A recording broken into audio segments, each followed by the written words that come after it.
Assalamualaikum warahmatullahi wabarakatuh. Waalaikumsalam warahmatullahi wabarakatuh. Semangat dong. Wah, iya. Mulai ya. Assalamualaikum warahmatullahi wabarakatuh. Waalaikumsalam warahmatullahi wabarakatuh. Alhamdulillahilladzi hadana bihadza wa ma kunna linahtadiya laula an hadanallah. Asyhadu an la ilaha illallah al-malikul haqqul mubin wa asyhadu anna Muhammadar Rasulullah shadiqul wa'dil amin. Qala Allah ta'ala fil kitabil karim. A'udzu billahi minasy syaithanir rajim. Bismillahirrahmanirrahim. Yarfa'illahu alladhina amanu minkum walladzina utul ilma darajat. Wa qala an-nabiy sallallahu alaihi wasallam talabul ilmi faridatun 'ala kulli muslimin wal muslimat. Shadaqallahul 'azim. Amma ba'd. Dumateng para alim ulama, para ustaz-ustazah, wabil khusus dumateng Bapak Guru wa Murabbil Hilal Al-Mukarram Romo Kiai Muhammad Komarudin Soho Ibu Nyai Eni Suprapti selaku pengasuh Pondok Pesantren Darussalam ingkang kawula hartoken fatwa nasihatipun lan ugi ilmu manfaatipun. Ingkang kawula hormati Gus Hairul Anam, Gus Amin Ma'ruf, Gus Waidul Manan, ingkang selaku pengajar sekaligus Pondok Pesantren Darussalam. Tidak lupa juga yang saya cintai maupun yang mencintai saya, seluruh santriwati Pondok Pesantren Darussalam yang insya Allah pada malam hari ini berbahagia selalu, sebab berjumpa lagi di acara Hitobah Rutinan Pondok Pesantren Darussalam. Iya Mas Ye? Ye? Apa mana Ustazah cantik kayaknya? Siapanya mau wajahnya cantik bang? Iya. Tegar beda. Selain pembukaan dan mukeran dan pemanasan. Pertama-tama, marilah kita panjatkan puji syukur kehadirat Allah Subhanahu wa Ta'ala atas limpahan rahmat dan hidayahnya sehingga kita bisa berkumpul bersama di acara Hitobah Rutinan Pondok Pesantren Darussalam dalam keadaan sehat walafiat. Salawat serta salam semoga tetap tercurahkan kepada junjungan kita Nabi Abu Muhammad Sallallahu Alaihi Wasallam yang akan kita nantikan syafaat dan benjamin yaumul qiyamah. Amin amin ya rabbal alamin. Pada kesempatan kali ini izinkanlah saya sedikit menyampaikan tentang betapa bernilainya hidup di pesantren. Mungkin ada yang bertanya-tanya apa menariknya hidup di pesantren. Jauh dari orang tua, hidup serba apa adanya, segala sesuatu yang mengandung. Terkadang hanya terkesan kotor dan sebagainya. Ada banyak alasan mengapa orang tidak ingin masuk pesantren, di antaranya mungkin tidak sanggup untuk jauh dari keluarga, tidak dapat hidup bersama dengan orang lain, tidak tahan dengan segala sesuatu yang penuh dengan aturan, tidak dapat membayangkan untuk mengatur dalam hal dan sebagainya. Memang setiap orang tentunya memiliki jalan kehidupannya masing-masing. Tapi izinkan saya mengatakan bahwa jalan hidup dengan mencari ilmu di pesantren adalah jalan hidup yang bernilai dan indah. Kenapa bernilai? Karena tidak semua orang memiliki kesempatan dan kemampuan diri untuk hidup di tempat yang seringkali dikatakan sebagai penjara suci ini. Hanya orang yang mampu berkorban yang mampu melewatinya. Sekurang-kurangnya dengan berkorban jauh dari orang tua, hidup tak sebebas mereka yang ada di luar pesantren. Berkorban fisik dan mental dalam menghadapi tantangan hidup di pesantren dan sebagainya. Satu hal lagi, kenapa hidup di pesantren adalah jalan kehidupan yang indah, karena banyak hal yang tidak dapat didapatkan oleh seseorang melainkan hanya di pesantren. Banyak cerita lucu dan momen yang sulit untuk dilupakan yang hanya bisa didapatkan dari pesantren.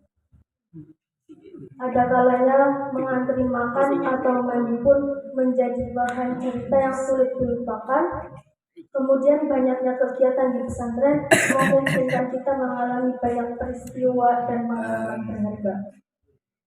Hadirin rahimahullah. Pesantren sebagai salah satu lembaga pendidikan tertua di negeri ini menjadi salah satu cermin betapa bukan hal mudah untuk mendidik manusia untuk menjadi sebenar-benarnya manusia atau khalifah. Dibutuhkan proses yang tidak sebentar dan perjuangan yang tidak ringan. Perjuangan hidup untuk menjadi manusia yang sesuai dengan apa yang diperintahkannya. Dalam prosesnya dibutuhkan kesabaran tak terbatas dan keberanian tak terukur. Untuk menempuh proses kehidupan yang bagi sebagian orang sulit untuk dilakukan. Mas Mbak, pesantren tidak banyak menawarkan kemudahan dan kenyamanan bagi setiap orang. Jenenge pondok pesantren deh, sampai hotel bintang 5. Bayangkan saja, seorang santri harus bangun jam 3 pagi, kemudian ia harus mengaji, mengantri mandi, mengantri makan, berangkat ke sekolah, mengaji lagi, mengerjakan tugas pesantren di sekolah, dan masih banyak lagi. Bedanya dilakoni, betul. Belum jika terlambat sholat atau mengaji yang menyebabkannya mungkin dikenai sanksi atau taksiran. Itulah ketidaknyamanan yang seringkali menyurutkan langkah seseorang untuk belajar hidup di pesantren. Tapi bukanlah ketidaknyamanan dan kesulitan adalah media terbaik untuk belajar. Maka jangan heran jika anak keluaran pesantren mungkin lebih dewasa dan bijaksana dibanding dengan orang yang tidak mondok. Mas Mbak, katakanlah kehidupan ini adalah sebuah investasi. Maka yang semasa mudanya menginvestasikan waktunya, tenaganya, pikirannya, semangat dan kerja kerasnya adalah mereka yang siap menghadapi kehidupan di masa depan yang cerdas. Maka dapat dipahami bahwa kehidupan pesantren adalah kehidupan yang penuh dengan investasi. Bukan hanya untuk kehidupan di dunia, melainkan di akhirat. Pantun pepatah sih mengatakan, tuntutlah ilmu hingga ke negeri Cina. Untuk ke Cina sendiri juga butuh perjuangan, Mas Mbak. Perjuangannya kok sing pertama kudu anak kita. Sing keloro harus melewati perjalanan yang sangat panjang. Podo uga kaya wong nyantri, perjuangane ya kudu tenanan to.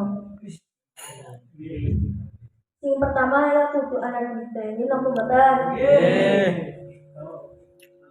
Belum bayar makne syahriane, kase, karo jajane ra. Pada bayar syahriah karo kas ora? Gas.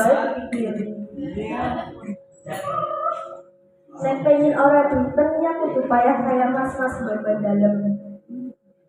Senajan esi duiten, tapi kan ringan mung bayar syahriah, kas karo jajan. Jajan nek dikirimi ya Mbak. Nek ora ya ngatus karo mati ya. Tapi jangan salah. Laren dalem iku idaman lho. Ora idaman piye. Mereka mau bersusah payah untuk mencari ridho guru dan meringankan beban orang tua. Tepuk tangan dong buat abdi dalem.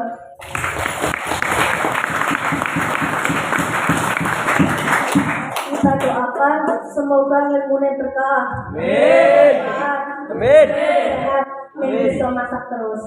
Dan dewek madang maksudnya.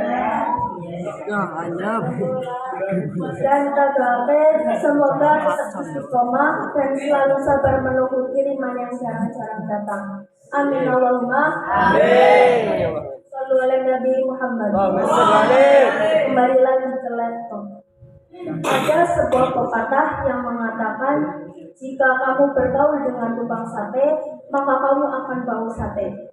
Dan sebaliknya, jika kamu bergaul dengan tukang parfum, maka kamu akan bau parfum. Singkatnya, lingkungan yang baik akan menunjang kita untuk berbuat baik. Dan sebaliknya, jika lingkungan yang buruk akan mendorongmu menjadi orang yang buruk. Na'udzubillah tsumma na'udzubillahi min. Mas Mbak, memang tidak semua mereka alumni pesantren menjadi orang yang baik kehidupannya, dan yang tidak masuk pesantren buruk kehidupannya. Tapi sing jelas, kehidupan pesantren memberikan ruang bagi kita untuk mengenali diri kita sendiri, sesama manusia, dan Allah Subhanahu wa Ta'ala. Untuk itu, menjadi sebuah jalan hidup yang bernilai jika kita memiliki kesempatan untuk menuntut ilmu di pesantren. Tapi sayangnya di zaman sekarang itu kata santri sing menyebutkan dirinya sendiri dengan istilah santri zaman now. Sampai deleng mau pakai nabu keren bok. Ya kan santri zaman now. Banget kok. Bukan santri zaman now jane Mas. Tapi santri zaman akhir. Kenapa saya bilang santri zaman akhir? Karena santri zaman sekarang itu sudah lumrah berani kepada gurunya, kurang memuliakan kitabnya. Mereka mulai terbuai oleh permainan media sosial seperti WhatsApp, Facebook, dan game terutama.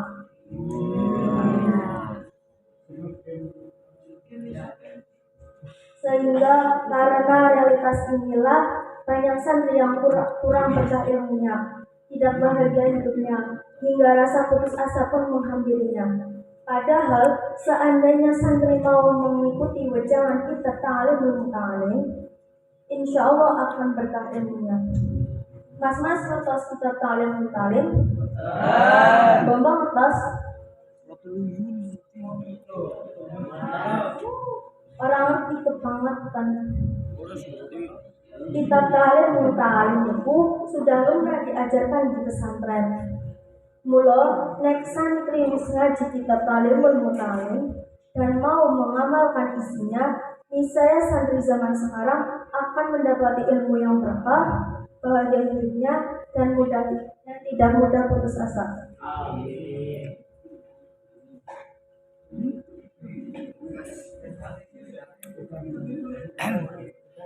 Dalam kitab karangan Sejanji yang berjudul Al-Ramun Niko, ugi onten syarat-syarat menuntut ilmu. Panjenengan sami apal syair alalam boten? Wah, palepol. Apa? Ye sing apal monggo sami sarasan kawaos, ning boten apal mendel mawon. Kalian mbok usak suara yang sangat merdu.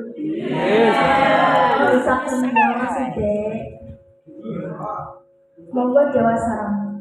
Alala tanalul ilma illa bisitati saubi kana juyadi bayani. Dari orang hasil ilmu amin nampak koro. Kata terang tekan tekan tertelong. Bukti warisi wasibari wa kurwati.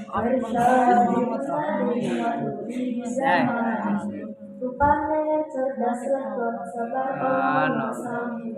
Nantiku suwe turulan suwe masane.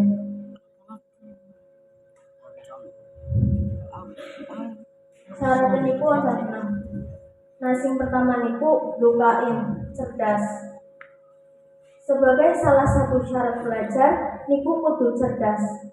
Dalam hal ini santri zaman now masih memenuhi syarat, karena jika tidak berarti santri itu akal pikirannya di bawah normal alias gila, sehingga tidak layak menjadi santri. Yang kedua yaitu hirsin, boten gampang puas. Maksudnya, wong golek ilmu itu tidak boleh gampang puas dengan apa yang sudah diperoleh. Santri yang mudah puas, hasilnya akan biasa-biasa saja. Namun, bagi mereka yang kehausan ilmu, akan jadi generasi santri yang benar-benar milenial.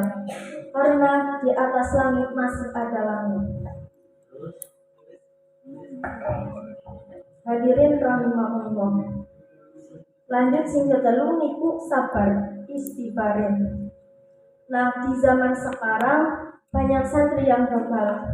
Tidak sedikit santri zaman sekarang yang tidak bisa bersabar, mereka ingin cepat pulang. Nek lagi ngaji pengennya cepat balik. Mergo wis ngantuk, wis pengen turu. Nggih napa mboten? Terus nek roannya pengennya sing penting rampung. Nek urusan madang nomor siji. Paling dapir kiri. Bukan hanya itu, wong wiridan sawise 5 waktu, malah pada bubar barisan. Padahal bacaan sesudah sholat itu sangat-sangat penting, terutama untuk melatih kesabaran. Bukan itu santri zaman sekarang kurang sabar. Dan santri yang katanya zaman now itu juga malah membebani orang tua. Sitik-sitik jalur duit, minta ini, minta itu harus keturutan. Telepon rumah di jalur TikTok. Mak, duitnya tong. Malah biasanya ono sing luwih parah boleh jalur. Mak, nyokir ini duit sih, nek orang yang meninggal. Astagfirullahaladzim. Gimana sih gue? Apa ya?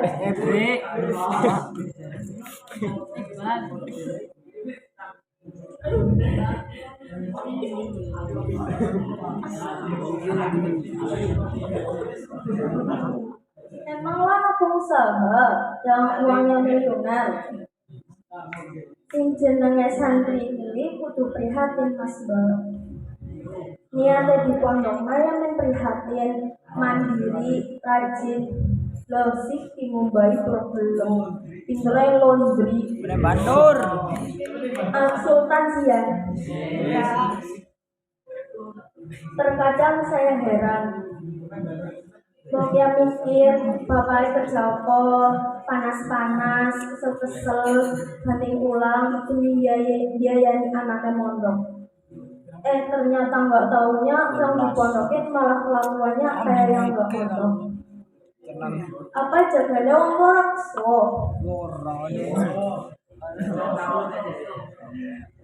Harusnya yang mondok itu yang membedakan sama yang tidak mondok. Kalau udah di pondok itu harusnya prihatin, rekasa, tapi kebanyakan santri zaman sekarang malah malas-malasan. Nek wayah pembagian HP langsung serbu. Mulai dari sekarang kita benahi diri bersama-sama untuk menjadikan milenial yang aktif, yang berakhlakul karimah.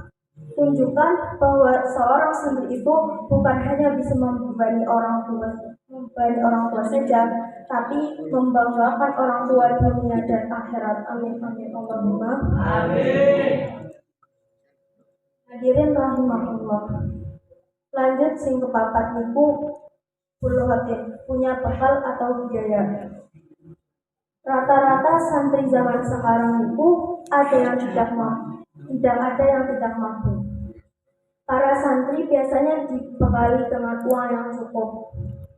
Kebutuhan lainnya juga sudah terpenuhi, tidak ada santri yang kelaparan di zaman now.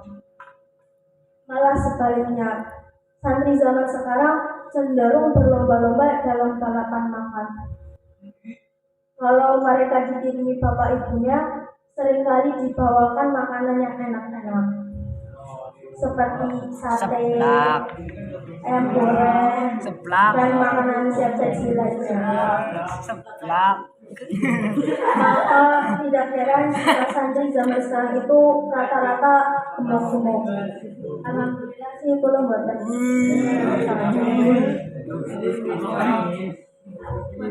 Saat baru jadi santri, ditimbang berat badannya masih kisaran 35 kg. Tapi berselang beberapa bulan kemudian, ditimbang lagi, bobotnya sudah bertambah 5 kg. Subhanallah. Ijon. Hadirin rahimahullah. Syarat yang kelima yaitu mengikuti petunjuk guru, irsyadi ustadzin. Banyak santri sekarang yang berani kepada gurunya, tidak mau diarahkan, dibimbing kurang menghiraukan. Ketika disuruh belajar malah cerita-cerita kesana kemari, disuruh tidur malah begadang, pasti gibah. Bamba. Pada saat jam pelajaran malah tidur atau masuk. Santri sekarang banyak yang memperhatikan arahan dari gurunya. Lanjut yang terakhir adalah waktu yang panjang, tuli zaman. Artinya tidak cukup seseorang santri itu hanya mondok 1 bulan atau 2 bulan, tapi minimal 3 tahun sampai 6 tahun. Karena ilmu yang diperoleh dalam waktu yang singkat itu kurang sempurna, alias hanya tahu atau paham luarnya saja. Intinya, jangan takut menjadi santri, karena masih banyak kelebihan yang harus disyukuri. Tetap semangat mengaji dan mencari barokah kiai. Sopo ngerti balik dari mantune kiai. Amin Allahumma Amin. tinggi panjang juga lebar. Bagus bangun sekali. Mohon maaf sebentar jika lama takut jatuh hati. Sekiranya cekap semanten ingkang saged kula aturaken mugi kata kelepatan kula nyuwun agungipun pangapunten. Akhirul kalam wabillahi taufiq wal hidayah. Wassalamualaikum warahmatullahi wabarakatuh. Waalaikumsalam warahmatullahi wabarakatuh.